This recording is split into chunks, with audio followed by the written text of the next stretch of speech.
విరగట్టి ఊళ్ళోకి వచ్చనమ్మా చాలారి పూలు పెట్టి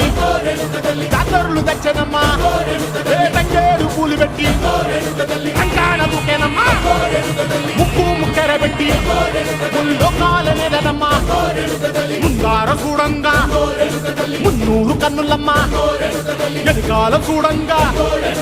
ఏనూరు కన్నులమ్మ సాధు సిద్ధులంతా సాగిల బట్టరమ్మ మహారాజు రాజులంతా మొగారిల్లిరమ్మ కోరిక కోరంగా రంగులు పూసినాము ఆశలు తీరంగా ఏసాలు వేసినాము నీకన్నా పెద్ద దిక్కులో కాన ఎక్కడుంది నైవేద్యం పెట్టంగా మా కాడ ఏమిటుంది మనలన్నీ అలకించి మరణీయవే తల్లి